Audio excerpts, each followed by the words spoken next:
매년 여름이 되면 전국 곳곳에서는 공포스러운 이야기가 전해지곤 한다. 그 중에서도 많은 사람들이 알고 있는 이야기가 바로 지하실의 그림자라는 이야기다. 이 이야기는 오래된 한 주택가에서 시작된다. 서울 외곽에 위치한 이 주택가는 1970년대에 지어진 오래된 건물들로 가득 차 있었다. 그 중에서도 가장 낡고 으스스한 집이 있었는데 그 집은 수년간 아무도 살지 않은 채 버려져 있었다. 주민들 사이에서는 그 집에 들어가면 이상한 일들이 발생한다는 소문이 돌고 있었다. 특히 그 집의 지하실은 어둠의 기운이 가득하다며 사람들의 입에 오르내렸다. 여름방학을 맞은 고등학생 4명인 민수, 지영, 수진 그리고 태호는 바베큐 파티 이후 불쑥 이 집에 들어가 보기로 했다. 그들은 호기심과 조금의 용감함을 가지고 늦은 밤 그 집을 방문했다. 집에 들어가자마자 차가운 공기가 그들을 맞이했다. 집 내부는 황폐하고 먼지로 가득했으며 집안에서는 금방이라도 무너질 것 같은 소리가 균열된 벽과 천장 사이로 울려 퍼졌다. 그들은 손전등을 켜고 하나둘씩 방을 돌아다녔다. 그리고는 마침내 지하실로 통하는 문 앞에 모였다. 문을 열자 삐걱거리는 소리와 함께 한층 더 차가운 바람이 그들을 맞이했다. 지하실은 아주 넓고 아무것도 보이지 않을 만큼 캄캄했다. 4명은 천천히 계단을 내려가며 지하실을 탐험하기 시작했다. 그곳에는 오래된 가구와 알 수 없는 물건들이 여기저기 어지럽혀져 있었다. 그러던 중 지영이 이상한 것을 발견했다. 어두운 모퉁이에 사람의 형상을 한 그림자가 선명하게 드리워져 있었다. 처음엔 누군가 장난으로 숨은 것이라고 생각했지만 가까이 다가가도 아무도 없었다. 그림자는 예상과 달리 움직이지 않았다. 민수는 그림자 쪽으로 손전등을 비춰봤지만 그림자는 그대로였다. 겁에 질린 수지는 그만 나가자라고 하면서 친구들을 다그쳤다. 하지만 태호는 여기까지 왔는데 더 확인해봐야 하지 않겠냐며 거절했다. 결국 민수와 태호는 다른 방향을 살펴보기로 했고 지영과 수지는 등을 돌리며 입구 쪽으로 향했다. 그러나 순간 지하실 문이 갑자기 쾅 소리를 내며 닫혔다. 그 충격에 모두는 깜짝 놀라며 비명을 질렀다. 아무리 문을 열려 해도 꿈쩍도 하지 않았다. 공포에 빠진 그들은 발을 동동 굴리다가 지영이 갑자기 우리 모두 손을 붙잡고 서서히 나가자고 제안했다. 혼자 있으면 더 위험하리라 생각했기 때문이다. 그들은 서로의 손을 꼭 잡고 있었고 그렇게 얼마 지나지 않아 갑자기 모든 불빛이 꺼졌다. 두려움에 휩싸인 상태에서 그들은 무작정 지하실을 벗어나려고 했다. 하지만 한 발짝 뗄 때마다 아까와는 조금씩 다른 방향으로 향하고 있는 듯한 기분이 들었다. 몇 분인지 몇 시간이 지났는지 모를 짧으면서도 긴 체험 끝에 그들은 결국 문을 다시 발견하고 그곳을 빠져나왔다. 밖으로 나왔을 때는 이미 새벽이었고 기진맥진한 상태였다. 그날 이후 그들 중 누구도 그 집 근처에 가는 것을 감히 상상조차 하지 않았다. 그러나 그 사건은 그들 모두에게 오래도록 생생한 기억으로 남았다. 그리고 후에 그 집은 철거되었지만 그날 지하실에서의 경험은 여전히 신비로이 남아 전설처럼 사람들 사이에서 이야깃거리가 되었다. 누군가가 집 근처를 지나칠 때면 아직도 가끔 그 지하실에서 어두운 숨소리가 들린다는 소리가 왕왕 들려오곤 한다. 그 숨소리가 한 번 귀에 들리면 결코 잊히지 않는다. 두 번째 이야기. 한국 인터넷에는 다양한 공포 이야기가 많이 존재합니다. 그중 하나를 길게 풀어보겠습니다. 이 이야기는 인터넷 커뮤니티에서 많은 관심을 받았던 산장에 얽힌 기묘한 경험이라는 제목의 썰입니다.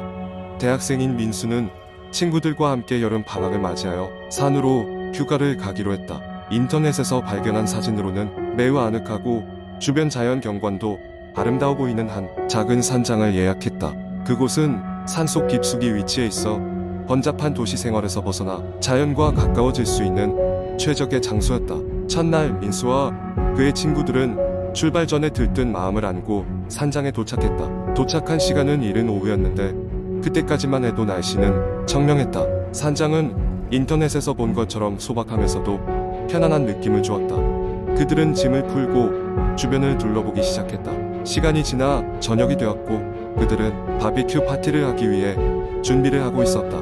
그러나 불현듯 날씨가 나빠지기 시작하더니 전혀 예상치 못하게 급작스럽게 비가 내리기 시작했다. 그들은 서둘러 바비큐 도구를 챙겨 실내로 들어가 저녁을 해결했다. 저녁 식사가 끝난 후 밖에서는 비가 점점 거칠어지며 오후까지 동반되기 시작했다. 친구들은 산장 안에서 이런저런 이야기를 나누며 시간을 보냈다. 그러던 중에 인터넷에서 본 그 산장에 대한 이야기가 떠올랐다.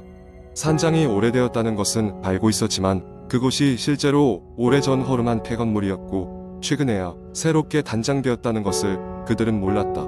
그러나 그것이 문제는 아니었다. 문제는 그 산장에서 과거에 벌어졌다는 기묘한 이야기들이었다. 예전 그곳은 작은 가족이 운영하던 것이었는데 어느 날 그 가족이 흔적도 없이 사라진 후부터 이 산장은 언젠가부터 이상한 소문에 휘말리기 시작했다. 산장에 나타나는 알 수 없는 그림자, 갑작스럽게 사라지는 물건들, 그리고 무엇보다 밤마다 들린다는 발소리. 그 이야기를 들으며 친구들은 오싹해졌고 동시에 호기심이 일었다. 그래서 그들은 근처에 있는 작은 창고를 조사해보기로 했다. 창고는 산장 옆에 위치해 있었고 낡은 자물쇠가 걸려 있었다. 민수는 호기롭게 옆에 있던 바람을 따라 창고 문을 열었다. 문이 열리자마자 그들은 알 수 없는 한기와 함께 창고 안쪽에는 오래된 사진들이 돋보였다. 사진 속 인물들은 그 산장에서 사라졌다는 가족인 듯 보였다. 그런데 사진들을 자세히 살펴보던 중 그들은 알 수 없는 또렷한 눈빛을 가진 그림자 같은 형체도 함께 찍혀 있다는 것을 발견했다. 비록 조금 으스스한 경험이었지만 크게 두려운 것은 아니었다. 그들은 다시 산장으로 돌아와 이야기를 나누며 저녁 시간을 보냈다. 어느덧 시간이 지나 밤이 깊어졌다. 밖에서는 여전히 천둥 번개가 치고 있었다. 모두 잠자리에 들기로 하고 각자 방으로 흩어졌다. 민수는 피곤해서 곧바로 잠이 들었다. 한참을 자던 중 갑자기 정신이 번쩍 들어 눈을 떴다. 그러고는 뭔가 이상한 느낌이 들었다. 방 안에 누군가가 있는 듯한 기분이 들었던 것이다. 주변을 둘러보아도 아무것도 보이지 않았지만 머리맡에서 작은 소리가 느껴졌다. 누군가 말을 걸려고 하는 듯한 속삭임이었다. 민수는 순간 온몸이 얼어붙는 것 같은 공포를 경험했다. 소리는 점점 선명해졌고 본능적으로 민수는 방에서 나와 친구들이 있는 방으로 달려갔다. 친구들은 이미 깨어 있었다. 모두 같은 소리를 들은 것이다. 그 후 그들은 산장의 불을 모두 켜둔 채 함께 밤을 지새웠다. 아침이 되자 그들은 더 이상 머무를 수 없다는 결정을 내리고 서둘러 짐을 정리한 후 산장을 떠났다. 돌아오는 길에 그들은 그곳의 관리인에게 일어난 일에 대해 이야기했다. 관리인은 놀란 듯했지만 그러한 사건이 처음이 아니라고 말했다. 결국 그들은 그 일을 겪고 나서 다시는 그곳에 가지 않기로 마음먹었다. 그리고 인터넷에서 그 산장에 관한 이야기가 점차 잊혀져 갈 때쯤 그곳은 다시 방치된 채 폐건물이 되었다고 한다.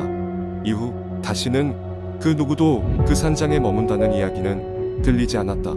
이는 단지 우연의 일치였을지 모르지만 민수와 그의 친구들은 여전히 그날의 경험을 생생히 기억하고 있다. 그리고 같은 현상을 설명할 방법은 여전히 찾지 못한 채였다고 한다.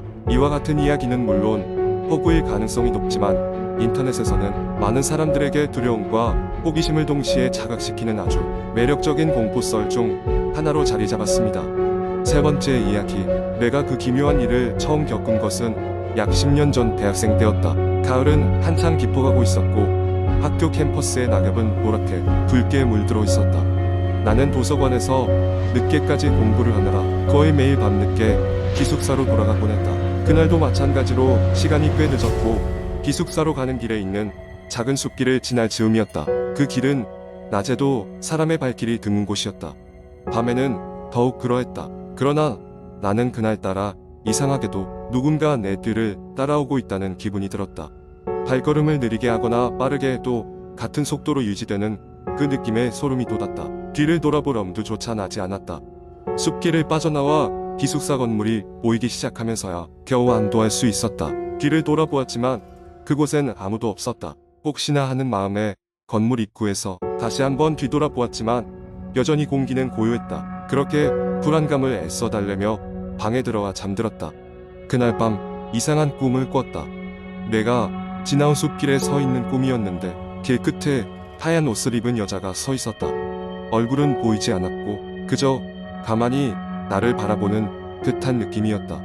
나는 그 여자가 무언가 말하려는 것 같아 귀를 기울였지만 아무 소리도 들을 수 없었다. 소름이 끼쳐 꿈에서 깨어났지만 그 꿈은 뇌리에서 사라지지 않았다. 이틀 후 나는 친구와 함께 술을 마시고 늦게 귀가하게 되었다. 술 기운이 남아 있었지만 그날 밤 꿈이 떠올라 기숙사로 가는 다른 길을 택했다. 숲길 대신 조금 돌아가는 길이었다. 다소 피곤했지만 안심할 수 있었다. 그러나 며칠 후 나는 같은 꿈을 또 꿨다. 이번에는 그 여자가 나를 따라오고 있는 느낌이 들었다. 여전히 무언가를 말하려는 것 같았으나 이 역시 들리지 않았다. 꿈에 묘한 압박감이 있었다. 잠에서 깨어났을 때 나는 결심했다. 다음 날부터는 숲길을 지나지 않겠다고. 그러나 그 결심이 무색하게도 어쩔 수 없이 숲길을 지나야만 했던 날이 왔다. 밤늦은 시간이었고 그 길 이후에는 다른 선택지가 없었다. 그 길을 걷는데 갑자기 주변의 기운이 싸늘해지는 것을 느꼈다. 마치 누군가 내 귀에 바람을 불어넣는 듯한 느낌이 들었다. 숨을 멈추고 주변을 살펴보았지만 들리는 것은 내 발소리뿐이었다. 그러던 중 귀를 의심케 하는 소리가 들렸다.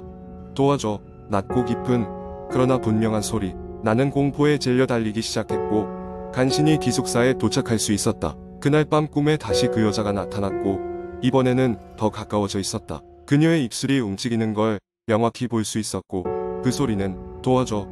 도움을 요청하는 듯한 그녀의 모습에 나는 의아함과 동시에 연민을 느꼈다. 나에게 도움을 줄 수 있는 방법이 무엇인지 알 수는 없었지만 왠지 모를 슬픔이 밀려왔다. 그날 이후 나는 그 길을 지나며 계속해서 귀 기울여 그녀의 소리를 들으려 했지만 다시는 그 소리를 들을 수 없었다. 시간이 흐르고 이상한 꿈과 경험들은 나의 기억 속에서 희미해졌다. 졸업 후 나는 그 도시를 떠나 다른 곳에서 생활하게 되었다. 그러나 종종 내가 지나온 그 숲길과 도와달라는 그녀의 모습은 여전히 내 마음 한켠에 자리 잡고 있었다. 어쩌면 그녀는 아직도 그곳에서 누군가의 도움을 기다리고 있는지도 모른다. 아니면 이미 다른 누군가가 그 소리를 듣고 그 길을 걷고 있을지도. 이것이 내가 경험한 기묘한 공포의 이야기다. 지금도 가끔 그 길의 나무 사이에서 자신을 구해줄 누군가를 기다리는 그녀의 모습을 상상하며 밤잠을 설치곤 한다. 오늘 밤도 그럴 것 같다.